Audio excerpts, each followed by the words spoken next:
एक काफी ज्यादा डरावनी रात के बाद फाइनली ऐश और उसके फ्रेंड्स की सुबह हो जाती है लैंड ऑफ फॉसिल्स में। सभी लोग राहत की सांस लेते हैं क्योंकि रात बिल्कुल भी आसान नहीं थी। यहाँ पर काफी सारे खतरनाक पोकेमॉन्स देखने को मिले थे, पर ट्रांसपेरेंट टेड ने सभी लोगों को बचा लिया था। फाइनली सभी लोग टेंट से बाहर आ जाते हैं। अब माहौल काफी सेफ लग रहा था। ऐश कहता है क्या हमें और भी फॉसिल ढूंढना कंटिन्यू करना चाहिए। सैना कहती है हमारे पास 11 फॉसिल्स हो चुके हैं जो कि मेरे अकॉर्डिंग काफी ज्यादा है। हमें अपने सर्च को यहीं पर एंड कर देना चाहिए और जल्दी से जल्दी पास के सिटी में जाना चाहिए। मिस्टी और ब्रॉक सैना की बात से एग्री करते हैं, बट उससे पहले वो कहते हैं कि हमें उस फॉसिल को निकाल लेना चाहिए जिसको हम कल रात में ढूंढ रहे थे। उसके लिए हमने 29 फीट खुदाई की है जो कि काफी ज्यादा है और शायद हम फॉसिल के काफी ज्यादा करीब भी थे। ऐश के अकॉर्डिंग भी ये प्लान पूरी तरह से सही था। इस फॉसिल को लेने के बाद वो यहाँ से निकल जाएंगे और डायरेक्ट जाएंगे वोल्केनिक सिटी में, जहाँ पर वो सारे के सारे फॉसिल्स को एनालाइज करेंगे कि आखिर क्या इनमें से कोई फॉसिल्स कल आइस पोकेमॉन का है। वेल ऐश और ब्रॉक दोनों दोबारा से उसी गड्ढे के अंदर चले जाते हैं जो कि उन्होंने कल रात खोदा था। वो अपने काफी सारे पोकेमॉन्स को भी वहां पर बाहर निकाल देते हैं और सभी लोग खुदाई कंटिन्यू करते हैं। ऐश डिटेक्टर मशीन का यूज करके एक और बार कंफर्म करता है कि क्या वहां पर अभी भी फॉसिल है। डिटेक्टर मशीन काफी धीरे आवाज करती है, यानी कि अभी भी वहां पर फॉसिल था और काफी करीब था।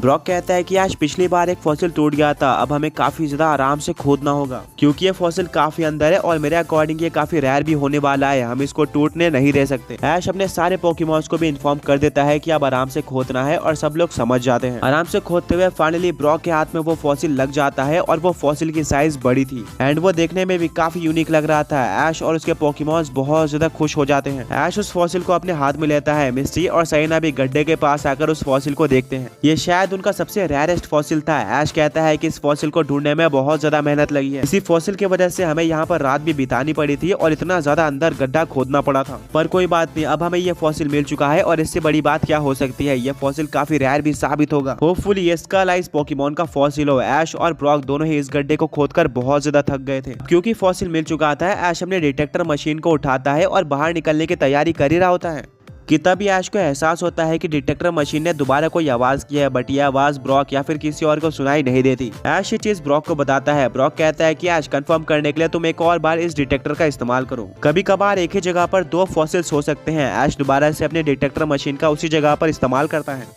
जहाँ पर उसको कुछ आवाज सुनने को मिली थी एंड इस बार सच में वो डिटेक्टर मशीन आवाज करती है, यानी कि इस गड्ढे के अंदर एक से ज्यादा फॉसिल्स थे और ये ऐश और उसके फ्रेंड्स के लिए बहुत ज्यादा लकी साबित हुआ था। ऐश काफी खुश हो जाता है और आराम से उस जगह पर गड्ढा खोदता है जहाँ से आवाज आई थी एंड उसको एक और फॉसिल मिल जाता है। ये फॉसिल भी बिल्कुल पिछले फॉसिल की तरह दिख रहा था। ब्रॉक कहते हैं 1 मिनट मुझे ये फॉसिल दिखाओ। इस फॉसिल को ब्रॉक उस फॉसिल से कंपेयर करता है जो कि उनको पिछली बार मिला था और दोनों बिल्कुल सेम लग रहे थे। बस फर्क इतना था कि एक फॉसिल ज्यादा पुराना और डैमेज लग रहा था, वहीं पर एक फॉसिल बिल्कुल अच्छे कंडीशन में था। मिस्टी कहती है यानी कि ये दोनों ही सेम पोकेमॉन के फॉसिल है, इनमें कोई भी पोकेमॉन निकलता है वो ऐश के पास 2 हो जाएंगे। ऐश भी काफी खुश होता है, उनको इतना ज्यादा बड़ा गड्ढा खोदने का फल मिल चुका था एंड ऐश एक और बार चेक करता है कि क्या बाय चांस इस गड्ढे के अंदर और भी कुछ फॉसिल्स हो सकते हैं, बट इस बार डिटेक्टर मशीन कोई भी आवाज नहीं करती है, यानी कि इस गड्ढे के सारे फॉसिल्स लिए जा चुके थे। ऐश और ब्रॉक फाइनली गड्ढे से बाहर आ जाते हैं। मिस्टी और सैना भी उन फॉसिल्स को टच करके फील करते हैं और वो फॉसिल्स कमाल के होते हैं। इसके बाद ऐश उन दोनों फॉसिल्स को अपने फॉसिल बॉक्स के अंदर रख देता है और अब टोटल उनके पास 13 फॉसिल्स हो चुके थे। क्योंकि कमाल की बात थी, यहाँ पर आने से पहले उन्होंने एक्सपेक्ट नहीं किया था कि उनको इतने सारे फॉसिल्स मिल जाएंगे, क्योंकि आमतौर पर फॉसिल्स एक्सट्रीमली रेयर होते हैं और एक फॉसिल को ढूंढना भी काफी ज्यादा बड़ी बात मानी जाती है। तब पता चल चुका था कि इस जगह को लैंड ऑफ फॉसिल क्यों कहा जाता है। आगे बढ़ने से पहले पिछले पोकी क्विज के विनर्स ये रहे एंड आज का क्वेश्चन ये है कि अभी तक का पोकेमॉन वर्ल्ड का इकलौता फॉसिल टाइप का लेजेंडरी पोकेमॉन कौन है। अगर ऐश और उसके फ्रेंड्स चाहते तो और भी फॉसिल ढूंढ सकते थे, पर इतने फॉसिल काफी थे। ऑल्सो अगर वो और भी फॉसिल ढूंढने बैठे तो काफी टाइम वेस्ट हो जाएगा और दोबारा से उनको एक और रात यहाँ पर बितानी पड़ सकती है, जो कि वो बिल्कुल भी नहीं चाहते थे। इसीलिए ऐश अपने चार्जार्ड को, वहीं पर ब्रॉक अपने ब्रेवियरी को बाहर निकालता है और सभी अपने अपने पोकेमॉन्स के ऊपर बैठकर निकल जाते हैं वोल्केनिक सिटी की तरफ। अब उनका नेक्स्ट टारगेट था रिवाइवर से दोबारा मिलना, क्योंकि वो एक फॉसिल एक्सपर्ट है और वो अच्छे से इन फॉसिल्स को एनालाइज कर सकता है। ऑल्सो उसके पास पर्सनली कुछ ऐसी मशीन्स भी होगी जिनका यूज करके वो फॉसिल को रिवाइव कर सकता होगा। वो बेस्ट पोकेमॉन ट्रेनर है जिसको ऐश और उसके फ्रेंड्स फॉसिल दे सकते थे, वो भी बिल्कुल सेफ्टी के साथ। कुछ टाइम के ट्रैवल के बाद ब्रेवियरी और चार्जार्ड दोनों ही वोल्केनिक सिटी में लैंड कर जाते हैं एंड वो लोग डायरेक्टली उसी चैंपियन जिम के अंदर चले जाते हैं। इस बार कोई भी उनसे क्वेश्चन नहीं पूछता है क्योंकि सब लोग ऐश को पहचान चुके थे कि इसने रिवाइवर को डिफीट कर दिया है और अब इसको रिवाइवर से कोई काम है। ऐश और उसके फ्रेंड्स अंदर जाते हैं और रिवाइवर से मिलते हैं। रिवाइवर कहता है कि ऐश तुमसे दोबारा मिलकर अच्छा लगा। तो क्या तुम लैंड ऑफ फॉसिल में गए थे, और अगर हाँ तो तुम्हें कितने फॉसिल मिले हैं? ऐश कहता है 4000। अभी वो फॉसिल बॉक्स लेकर आ जाओ। शाहजाद पीछे से उड़ते हुए आता है और रिवाइवर के सामने फॉसिल बॉक्स रख देता है।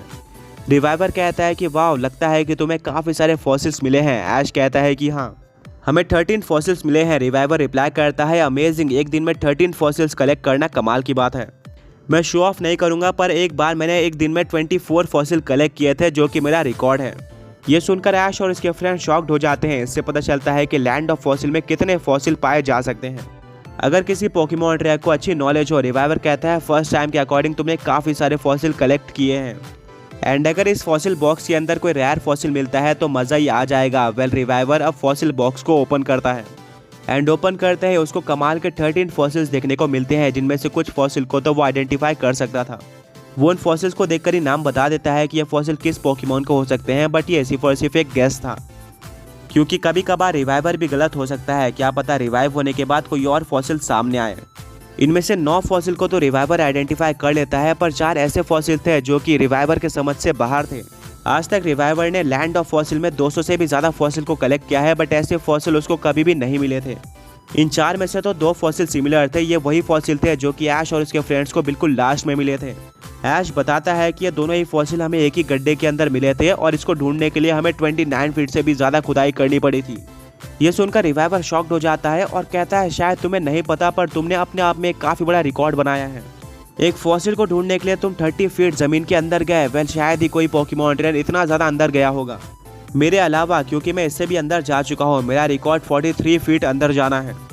इतने ज़्यादा अंदर फॉसिल मिलने के बाद मैं बहुत खुश हो गया था, और मुझे ऑलमोस्ट कंफर्म था कि यह स्कल आइस होने वाला है।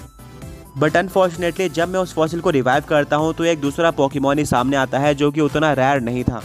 इससे एक बात कंफर्म हो जाती है, फॉसिल कितने भी गहराई में क्यों ना मिले, हम श्योरिटी के साथ नहीं कह सकते कि ये किस पोकेमॉन का फॉसिल होने वाला है, बट डेफिनेटली ये दोनों फॉसिल्स काफ़ी ज़्यादा स्पेशल हैं। मैं इसको रिवाइव करने के लिए वेट नहीं कर सकता। इसके अलावा बाकी 2 फॉसिल्स जो कि रिवाइवर आइडेंटिफाई नहीं कर पाया था, उनमें से एक फॉसिल वो था जो कि ऐश को केव के अंदर 20 फीट से भी ज़्यादा बड़ा गड्ढा खोदने के बाद मिला था, एंड सेकंड फॉसिल वो था जो कि ज़्यादा अंदर तो नहीं मिला था, बट गड्ढा खोदते हुए ऐश से वो टूट गया था।